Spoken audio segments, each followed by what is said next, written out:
Hi, Richard Ivey from Breakout Property Solutions. Today we've got a very special guest and talk to Will. Now, Will is my grandson, but Will has a great story to talk through, which I think will help. Not I think, I know will help all of us. So Will also is my technical help. So Will does the filming for me, which I really appreciate. So Will, just knowing about you and your life and how really good you are at saving and setting goals. So what I want to do today is I want to talk through with Will's story. And I think it's very inspirational for all of us, it doesn't matter what age we are, to follow like what Will's done with setting goals and being very focused on achieving these things from a very early age. And so Will's now 15. So, okay, we'll start from when you were very young. What triggered you to understand about savings? Well, from a very young age, I was taught that you never take out a loan for anything except for a house because that is borderline impossible to pay for in cash. And again, as a young kid, I was taught to work for your money and save for your money. So when I was probably 5 or 6, I started doing jobs around the house for money. Just basic things like cleaning my room, packing up after myself. My main job that I would do was vacuum the floor every night, and then I would get $5 a week. And I was taught to put 20% of that into savings and don't touch that until a house. And then the other stuff I was taught to manage my money. Yeah, very, very good advice, Will. And that was great. And so over the years, I watched Will and he was very diligent in doing this. And so with very small income, it still was lessons learnt on how to budgeting and manage money. Yeah. So you went from being young, just getting $5 a week pocket money. So then what did you progress on to from there? With money making? Yeah, or how you got money, where you got money and how you saved. Well, I'll start off with the saving. So obviously, like I said before, the 20% went into the savings that I just didn't touch. And then from there, I would normally have a goal of something that I wanted to buy. Yep. Like when I was young, I wanted a GoPro.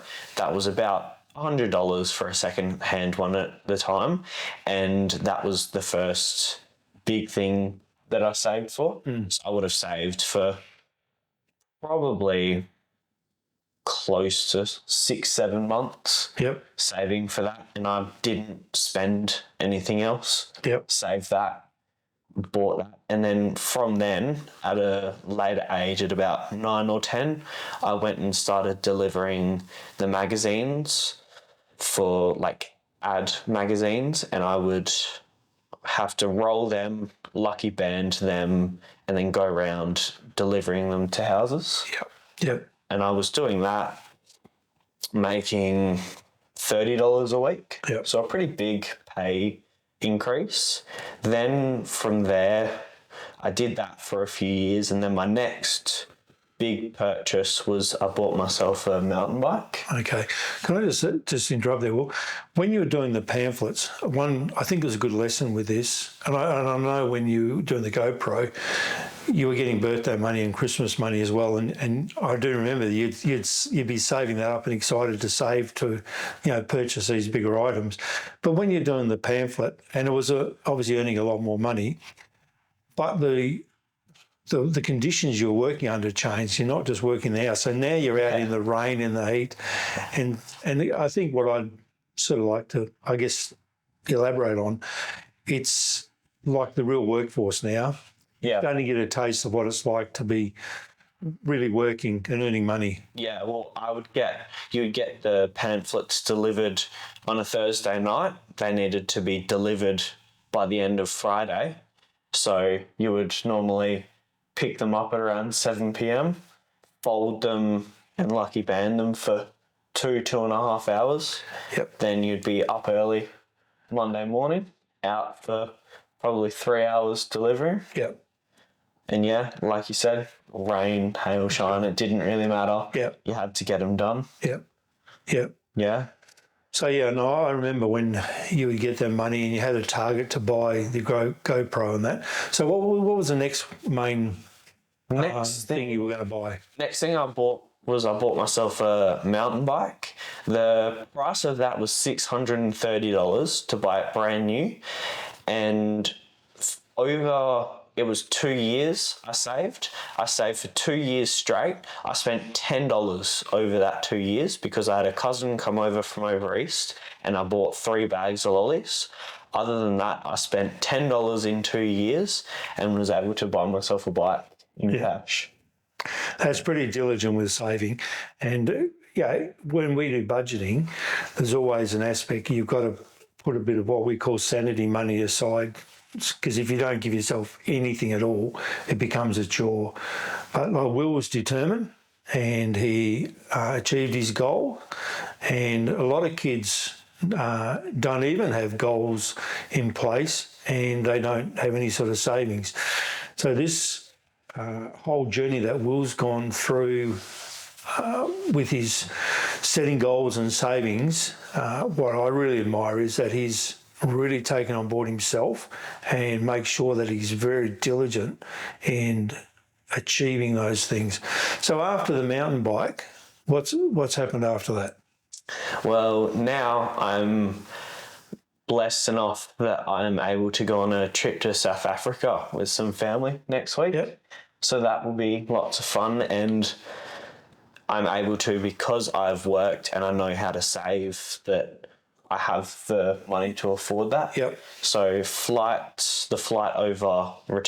was $2,500, and then I'm taking over $2,000 spending money, and I was able to save that up from working in a local restaurant and cafe. Yep. And working as many hours as I could. Yep. Around school and social life. Yep. Yeah. So when Will's working at the restaurant, sometimes it's putting aside his social life to a degree and some things that he'd much rather be doing. But to achieve these goals, he knows there has to be a fair degree of effort and diligence to go to work and keep earning the money. Yeah. But there's also one other thing before the South Africa trip was Will's very good at photography. So you saved up for what? I saved up for a camera. Yeah. $500 that one was. Yeah. And that was when I was still delivering the magazines, the pamphlets. So that took me probably close to 18 months. Yeah. I reckon, of saving. And I was trying to put more. I was putting closer to 50% into my savings for a house at that time because I knew that my future was important, and I figured I was making a bit more money then. Yep. And it would be a smarter idea to kind of fuel that for later on in life. Yep.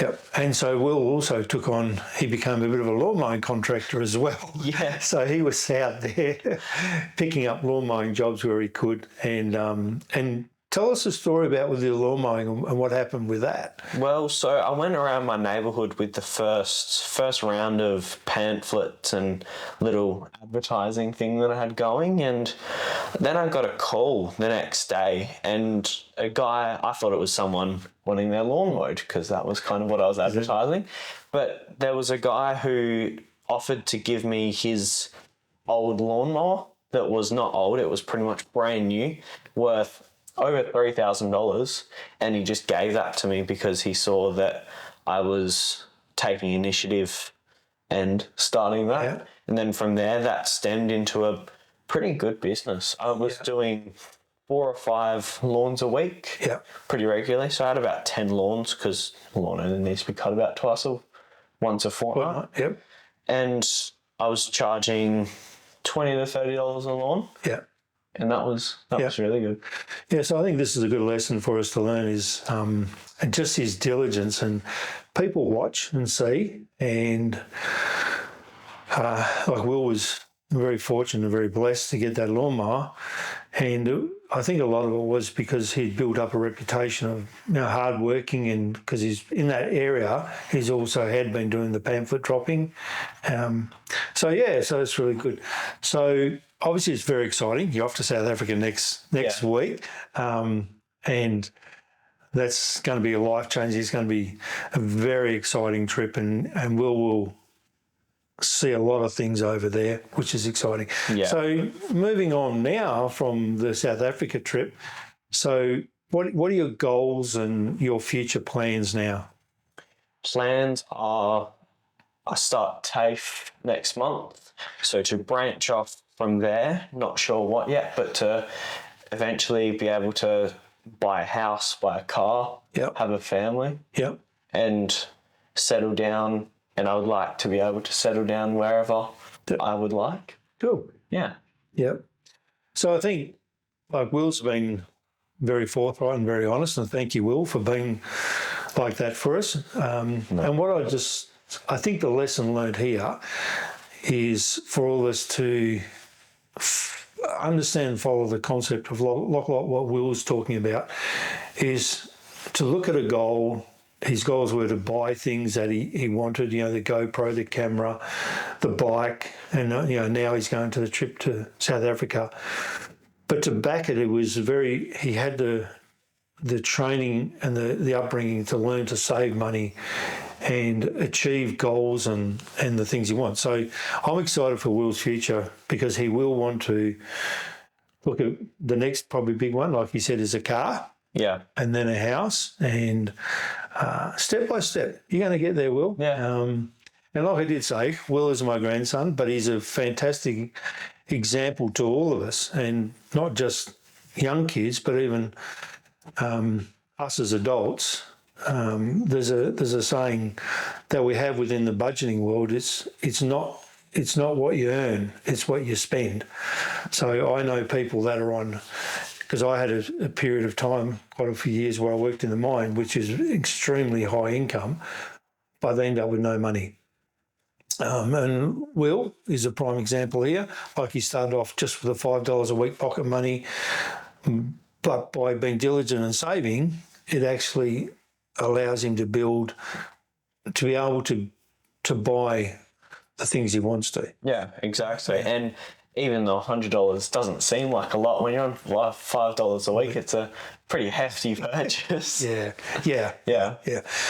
So, Will, thanks for your honesty. Thanks for your time today. No, and it's been very interesting talking to you. And, of course, I wish you all the best in your future, and I know that you're going to do very well. Yeah. And I'm very excited for you to go up to Africa and have a great time over there. Yeah.